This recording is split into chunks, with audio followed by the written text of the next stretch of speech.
तो बात वही कि हर किसी ने यही समझाया है, अगर हम एक कोई भी धर्म ग्रंथ खोल लें या अपने जीवन में भी एक अपने बचपन से अपने चाइल्डहुड तक भी जाएं,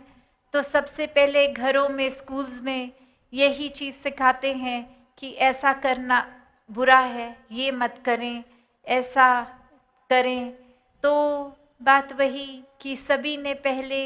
क्या नहीं करना ये समझाया, और फिर धीरे धीरे इंसान को अपने आप वो स्ट्रीमलाइन हो गया कि क्या करना है, अगर ये सब नहीं करना तो क्या करना है। ये सब उस तरह तो बहुत छोटी एज में समझ आ जाता है, पर वो पूरी ज़िंदगी किस तरह से सही चीज़ों को इम्प्लीमेंट करना है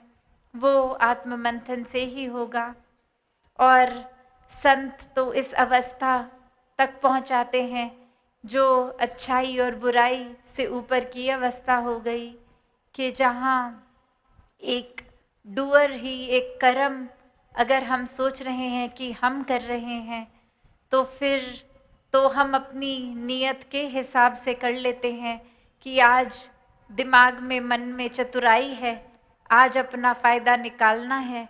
तो फिर कुछ एक किसी की तारीफ़ लेनी है तो फिर ऐसे ही कर दिया कि देखो 10 लोग देख रहे हैं, अब मैं ये कोई अच्छा काम करके सबकी नज़र में कितना उठ जाऊंगा। तो अब ये ऐसे करके, और ये भाव आ गए डूअरशिप के कि कैसे हम ही करता धरता हैं, कितना फ़ायदा कर रहे हैं हर एक का। और वहीं दूसरी तरफ भी अगर ये बात आ गई कि अब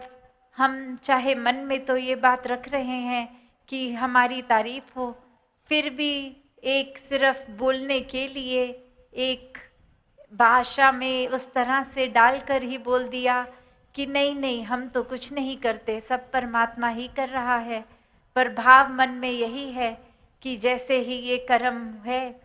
सब लोग नोटिस करें और हमारी तारीफ होती रहे। तो भाव वही कि ये जब कर्म करने वाला परमात्मा ही अगर हमें शक्ति दे रहा है किसी चीज़ के लिए, तो भाव वाकई ही मन से वो होने चाहिए, सिर्फ बोलने के लिए नहीं। पर असल में भी परमात्मा को ही जब डूअर मान लेंगे हर चीज़ का, तो फिर ये कर्मों के बंधनों से भी मुक्त हैं। फिर ये भाव परमात्मा के एहसास में है तो एक्शंस अपने आप ही पॉजिटिव होते जाएंगे, क्योंकि वो रियलाइजेशन हर मिनट है, हर सेकंड है कि ये एहसास में बंधे हुए कि हम एक परमात्मा अंग संग है तो कुछ गलत हमने करना नहीं है, ये एहसास सिर्फ पॉजिटिविटी का ही रहता है। तो बात वही कि कैसे हमें ये फुल अपना पोटेंशियल हर कोई जो जी सकता है, वो शुरुआत इसी परमात्मा के दर्शन से, इस ब्रह्म ज्ञान से,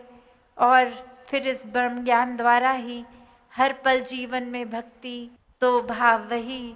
जो हर संत ने हमेशा से समझाए कि इस परमात्मा को प्राप्त करके मन में हमेशा अपने मन का एक जैसा मौसम कर लें, वरना संसार के रंगों में रहेंगे तो पल पल मौसम बदलेंगे। कि ये जो सेवा सिमरन सत्संग की दात है वो हर किसी के मन में ये लगन लगी रहे कि हमें अपना रिश्ता इस निराकार से और पक्का करना है, संतों का संग करना है, ये मन को एक बैलेंस्ड रूप में जीना है। तो फिर ये संतमति से ही होगा, संतों की बताई चीज़ों के अनुसार चलेंगे तो वाकई ही ये स्ट्रेस फ्री जीवन उस तरह हो जाता है, क्योंकि पता है अब सब कुछ परमात्मा ही कर रहा है। तो हमें बस इस फ्लो में बहना है, एक जो भी है बेहतरी के लिए है। एक हम अगर कुछ इच्छा रख भी रहे हैं तो वो पूरी ना होने पर मन दुखी भी नहीं, क्योंकि पता है ये अब परमात्मा ने अगर कोई चीज़ नहीं होने दी तो उसके पीछे हमसे ज़्यादा बेहतर पता है। तो ऐसे ही पल पल जो हर कोई अपने मनों से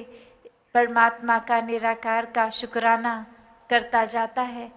वही वाक्य ही भक्ति को भी पूरी तरह कि ऐसा नहीं है उनके जीवन में कंप्लेन करने के लिए कारण नहीं है, पर ये चॉइस, ये डिसीजन, ये मन शुक्राना, ये थैंकफुल भाव पकड़कर ही जीता है। और ऐसा ही जीवन हर किसी के हिस्से आए। साथ संगत जी, प्यार से कहना, धन निरंकार जी।